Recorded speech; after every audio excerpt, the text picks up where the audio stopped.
P H A Multan کے deputy director horticulture Ghulam نبی کی ریٹائرمنٹ کے حوالے سے شاہ شمس پارک میں محفل میلاد منعقد کی گئی، جس کی صدارت director general P H A Multan Asif Rauf Khan نے کی، جبکہ ڈائریکٹر ایڈمن حافظ اسامہ سمیت محکمے کے دیگر افسران اور ملازمین کی کثیر تعداد نے شرکت کی۔ پی ایچ اے یونین کے صدر الحاج غفار شاہد اس محفل کے روح رواں تھے، جنہوں نے اس بابرکت محفل کو منعقد کرنے میں کلیدی کردار ادا کیا۔ اس موقع پر ریٹائر ہونے والے ڈپٹی ڈائریکٹر غلام نبی نے ڈی جی پی ایچ اے اور تمام ملازمین کا شکریہ ادا کیا۔ پی ایچ اے یونین کے صدر الحاج غفار شاہد نے غلام نبی کی خدمات کو خراج تحسین پیش کیا اور ملازمین کی فلاح و بہبود کے لیے مطالبات بھی پیش کیے۔ D G P H A Asif Rauf Khan نے اپنے خطاب فلسفہ زندگی اور ایمان پر مفصل گفتگو۔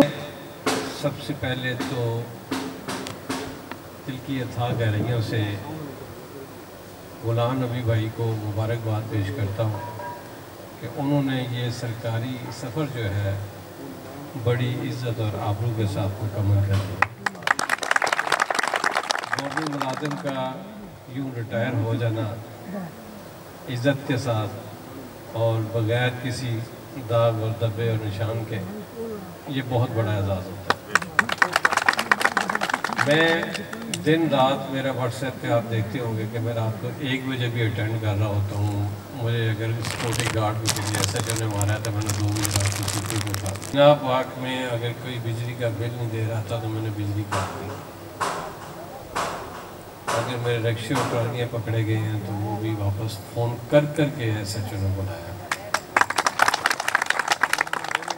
کیا کی رول ہے شہر میں پی ایچ اے کا خوبصورتی کے حوالے سے، باقی اب کسی کا کوئی نام بھی شاید نہیں لیتا۔ 14 اگست پہ جو آپ لوگوں نے کام کیا اس پہ میں اتنا مشکور و ممنون تھا، جس طرح آپ نے پی ایچ اے کا نام، اب آپ دیکھیں کہ پی ایچ اے کو اب جانتا ہے ہر بندہ، مطلب کہ آپ پی ایچ اے کا نام کسی آفس میں جا کے لیں، کسی وارڈن کے پاس لیں، کسی پولیس اسٹیشن میں جا کے نام لیں، ایک دفعہ وہ بڑے اٹینٹیو ہو جاتے ہیں کہ پی ایچ اے کوئی، ورنہ یا تو وہ فاٹا سمجھتے تھے یا پبلک ہیلتھ سمجھتے تھے اور پتہ نہیں کیا کیا سمجھتے تھے۔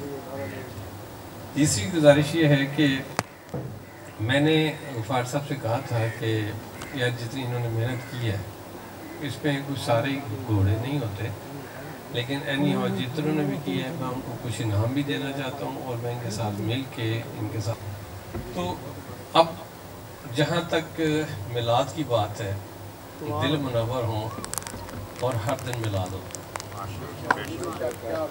آپ کی حضوری آپ کو مل جائے آپ صلی اللہ علیہ وسلم کی محفل کی، تو پھر آپ کہیں بھی بیٹھے ہوں تو آپ کہتے ہیں کہ تھے میرے علی کتھے تیری سلام، گستاخ اکھیں کتھے جا۔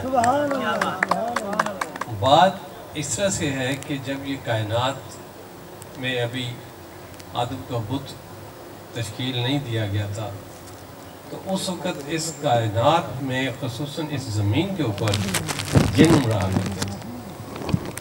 جنوں کی بڑی لمبی عمر ہوا کرتی تھی۔ ان کی تو سٹارٹ میں تو یہ کہتے ہیں کہ جن کی ڈیتھ ہی نہیں ہوتی تھی، وہ موت سے بغیر تھے، لیکن طاقتور ہونے کی وجہ سے لڑائی جھگڑے اور فساد اور شرطوں کی بنا پر اللہ تعالیٰ نے فرشتوں کے تھرو پیغام بھیجنا، انہیں منع کرنا، جو سلسلہ آج بھی جاری رہا آپ صلی اللہ علیہ وسلم تک، اور انہوں نے فساد سے نہ باز آئے۔ ان میں سے یہ جو ابلیس تھا یہ فٹافٹ فرشتوں کے قریب ہو گیا نا، اور یہ بڑا اوبیڈینٹ ہو گیا۔ اب ان میں یہ فرما بردار بھی خوب تھا اور عبادت بھی خوب کرتا تھا، اور اس نے فرشتوں کے ساتھ مل کے جو ہے جنوں کو سمجھانا شروع کر دیا۔ پھر وہ مارے گئے، فرشتوں نے ان کو ہلاک کر دیا، ان کی بیج اور نسل ختم کر دی۔ پھر مین قدغن یہ ہوا کہ ان کو ڈیتھ سے نواز دیا گیا۔ اب بات یہاں نہیں ختم ہوتی کہ شیطان اور فرشتوں میں یا جن اور فرشتوں میں اس ٹائم بھی یہی فرق تھا کہ جس طرح آدم علیہ السلام کو اور فرشتوں کو کہا جائیں جا کے آپ کا ٹیسٹ گھوم پھر کے آ جائے، تو آدم علیہ السلام سے جب پوچھا گیا کہ اس چیز کا نام بتائیں وہ بتائیں وہ بتائیں، تو آدم علیہ السلام نے فوراً تڑاک تڑاک تڑاک کر کے سارا کچھ بتا دیا 10,000 سال کے ٹائم کے بعد. تو جب اس سے پوچھا گیا فرشتے سے کہ جی آپ نے کیا، انہوں نے کہا جی ہمیں تو کچھ نہیں پتا، ہمارے اندر تو جو چپ آپ نے لگا دی، جو فیڈ آپ نے کر دیا، اب ہم تو ویسے ہی چلتے ہیں، ہم اوور آل تو سوچ ہی نہیں سکتے. اور کہا اگر ہمارے دل منور ہوں تو ہر دن میلاد کا دن ہوتا ہے. ہمیں اپنی زندگیوں میں تبدیلی لانے کے لیے اسلام کی حقیقی روح کے مطابق عمل کرنا ہوگا. محفل کے آخر میں ریٹائر ہونے والے ڈپٹی ڈائریکٹر غلام نبی کی دستار بندی بھی کی گئی. حافظ غفار شاہد نے D G P H A Asif Rauf Khan کی دستار بندی کی. D G P H A Asif Rauf Khan نے ملازمین کے ساتھ ہی کھانا کھایا. اس موقع پر وہ ملازمین میں گھل مل گئے.